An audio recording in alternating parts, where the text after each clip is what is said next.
What I want to talk about is the United States. Questions. One always asks why. Why did the U.S.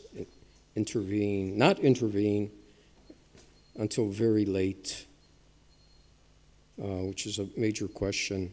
And within that, you have to understand, I think, that the military's political role is key.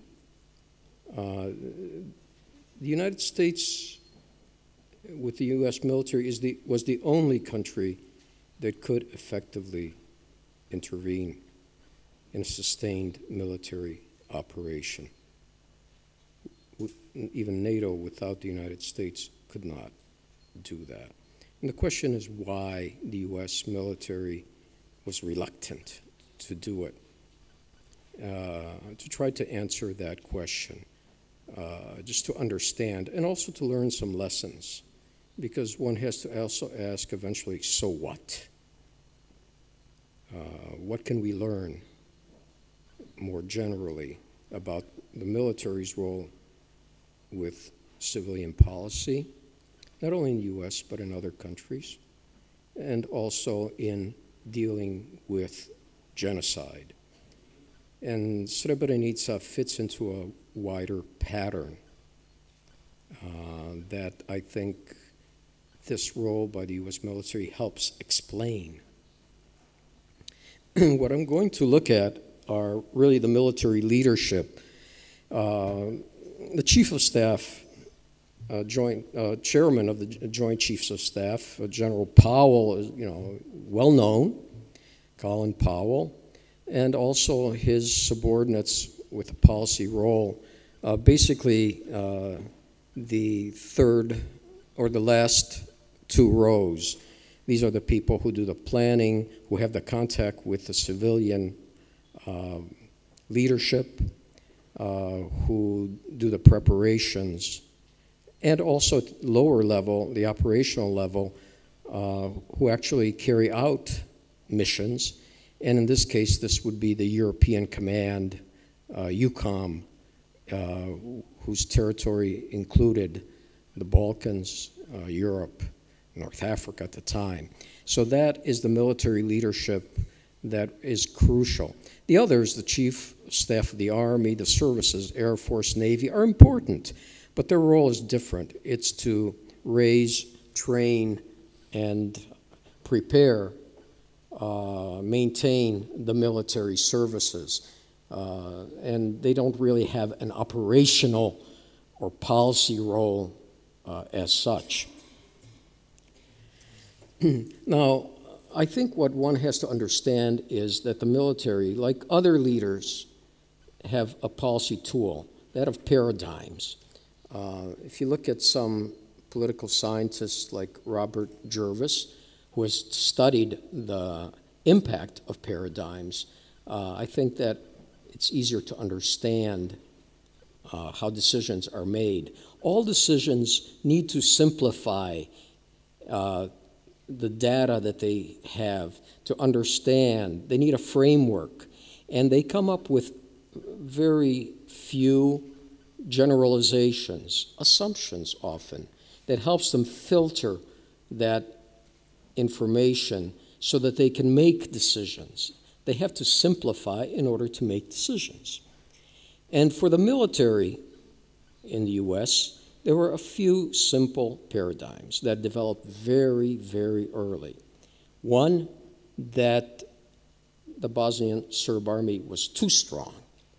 They counted equipment and all that, and yes, if you did that, it would appear, but what they didn't count were the intangibles, cohesion, leadership. This was, in many ways, it proved to be later on a hollow army. Remember, the largest corps in the Bosnian Serb army, which the Bosnian Serbs gave a name to, was the Beogradski Korpus. These were Bosnian Serbs of military age who went out of the country, usually to Serbia, in order not to fight in a war that they did not believe in. And their number was large, not only civilians, but a lot of the military Most of the officer corps of Bosnian Serb origin left, did not want to fight this war. And the army, as long as it had this great advantage in tanks, artillery on that, could hold. But once that changed, the cohesion broke very easily. And the U.S. military just did not want to understand that. The other paradigm that came up there, that even if that army, the Bosnian Serb army, was defeated, this would change into a long-term, perpetual guerrilla war. And again, the system is conditioned by personal experience, especially Vietnam. And they thought that both the Bosnian Serb army and the guerrillas, which they imagined, would be like in Vietnam. But the two worlds were totally different. This was not the Vietnamese People's Liberation Army. I've written about that, how the differences were key, they were decisive. This was not it. And also, if you want to talk about guerrilla war, you can talk about World War II. Okay, in not only Bosnia, but in the rest of the former Yugoslavia. But that was a different time. What you call now the post-heroic age is different. When families had 7, 8 children, you lose one, you lose 2. It's a tragedy, but life continues. Today, if you have 1 child or 2 children, it's much more difficult to have a guerrilla war anywhere in the world. It's just society will not support that type of commitment, and because that is a very harsh, very difficult, very intensive type of war, and that's just not likely to happen. The results of these, and there's one more paradigm, understanding the war. Military leadership, not only General Powell, but other generals, did their own analysis, political, historical analysis. And their conclusion, often very superficial, was that this was, one, a civil war, because that's what they thought. Everybody's guilty. 2, that some generals traced it back 700, 800 years. These hatreds are there, have been always there. And one general even called it 3 different tribes. And these are generals who are making policy. They're not just the average general. I remember at one presentation, one general refused to use the word genocide. And he said, all right, there have been 100,000 murders. Is there a difference? You know, describing it maybe makes it sound like some dangerous American city, perhaps. But avoiding that, this is just a civil war and, you know, people being murdered. The conclusions are there. If you think these paradigms are true, then you need a very large military force, and the generals were talking 400,000, 500,000. The size that you had in Vietnam, the size that you had for the Gulf War, that was politically unacceptable. There was no way America would support a commitment of that size. And the losses that they were projecting, thousands, like in Vietnam, tens of thousands, if America intervened. Unrealistic, but again, politically not acceptable. And the conclusion was that U.S. deterred itself in many ways, the military. And in fact, when General Wesley Clark visited Mladic in 94, Mladic asked him, how many men would you need just to take Mount Igman, which was a key terrain for the siege of Sarajevo? And General Clark said 100,000. And Mladic was very happy. I mean, this was unrealistic, but that's the other mistake that the military makes. You should be ambiguous to any adversary. I might intervene. I could do this. Not just say from the very first, I will not intervene. I cannot intervene because you are too strong. I cannot take any casualties. That is a great mistake by the military. Now, even if you will not intervene completely, the military also opposed any partial measure.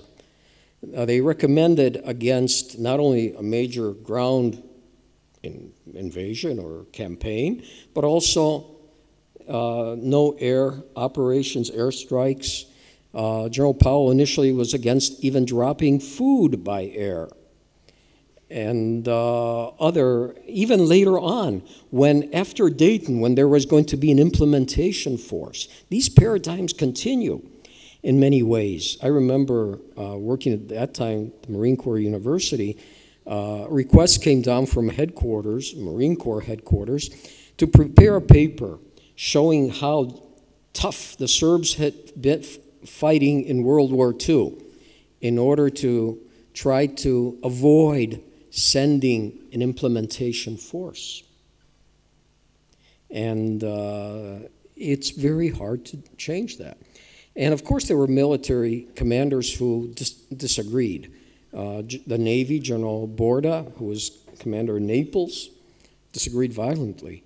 And General McPeak of the Air Force, but these were not operational commanders. They were not involved directly, and there was not much that they could do.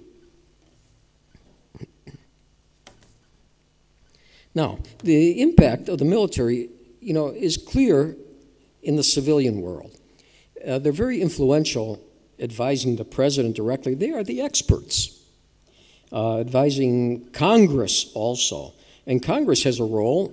They provide the money, and they also decide on promotions in the military. So they're very influential. And what General Powell even did, he went outside and wrote in newspapers, including editorials, which is really not accepted in the United States military, to directly influence the public. That is a violation in many ways. But yet he was also, it's very hard to argue with the military at that time. They were heroes after the Gulf War, especially General Powell. And they were experts. And we know that some people in the State Department disagreed, but it's very difficult for them to argue against not only a hero, but also against somebody who supposedly is the expert. And what they did, they also helped the civilians shape their own paradigms and reinforce their own paradigms. Now, some civilian leaders believed, what they were told by the military, and some found it convenient. Remember, if you take 92 is an election year in the United States. President Bush, the elder, the father, who was running, he didn't want this distraction to enter into Bosnia, and so he was happy with that advice. When President Clinton came in, his whole administration did not have much military expertise, and he was very vulnerable.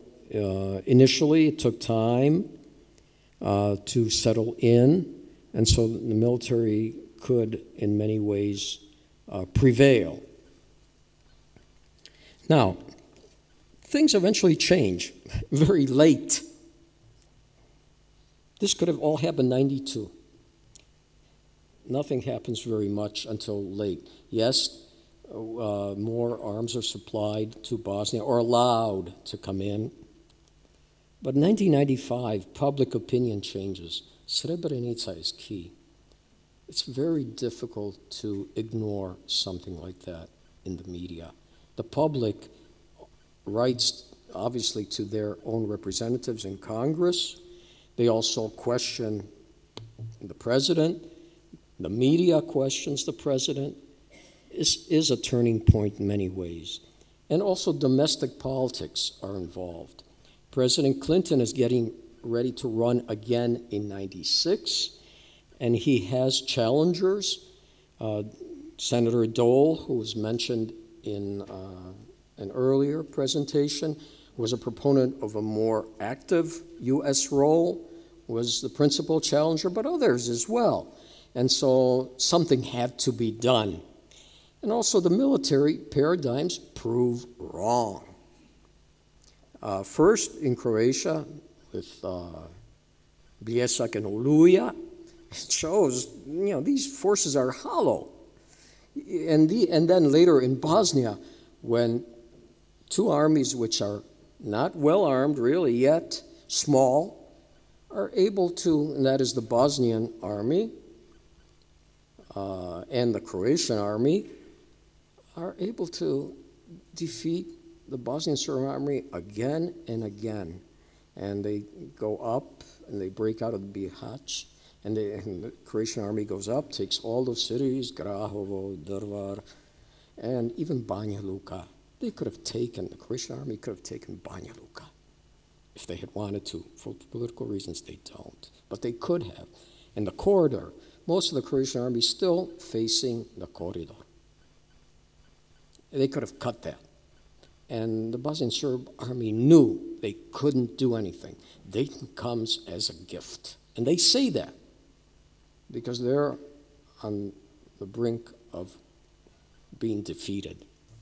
Things could have changed. So things do change. The U.S. does become more involved with more airstrikes. They put more pressure, and they threaten for the first time, really threaten, that they will do something more. And that's how the paradigms become modified. They don't change completely, but they start to change because of reality. Now, what do we learn? So what? Conclusions. Well, the military plays a big role in preventing genocide, not only on the ground, but also in how they shape policy in a country. And in the U.S., this was negative. They prevented, essentially. They delayed the response to genocide. There's no other way to look at it. Now, the military advice is very important, as the Prussian military philosopher von Clausewitz notes, but it has to be advice. The military can never replace or dominate or drive policy. It has a subordinate role to inform and to support the civilian leaders, not to determine how the civilian leaders will decide. And that's very important in a society, the relationship between the military and the civil authority. The other lesson, I think, is that once you form paradigms, they're very hard to change. Nobody likes to admit, I was wrong. And leaders, political or military leaders, don't like to. And it's very difficult. And here we see a very clear instance of that. Now, this doesn't mean that you should blame only the military leaders, because the civilian leaders share that responsibility in the U.S. They often allow the military to play that dominant role on Bosnia for their own interests sometimes. It's easy to put the responsibility, my military is telling me something. And leaders do matter. What if in Britain we had had a different prime minister, Margaret Thatcher, at the time of Bosnia? Would the situation have been the same? No, I don't think so. So leaders do matter, and what the relationship is with the military. And the final point, I think it's a lesson, is that it's dangerous to let military leaders do their own historical and sociological and political analysis, or their staffs. They don't have the capability for that. I think one has to have a greater engagement with the academic community. And in those days, in the US, the academic community, by and large, was not focused on Bosnia or on the Balkans. There were very few who did that region. But also the military was not interested in what civilian thinkers or civilian analysts really said. And that's very dangerous because it's very tempting to do your own very superficial reading, one book, two books, and I know everything. And especially when you have to make decisions quickly. And that's, I think, something that you, in particular, all academics, can have an input into fixing. And that's always important because this is just, it's not a museum piece only. This is something we have to learn from and deal with in the future somewhere in the world, if not here, God willing. Thank you very much.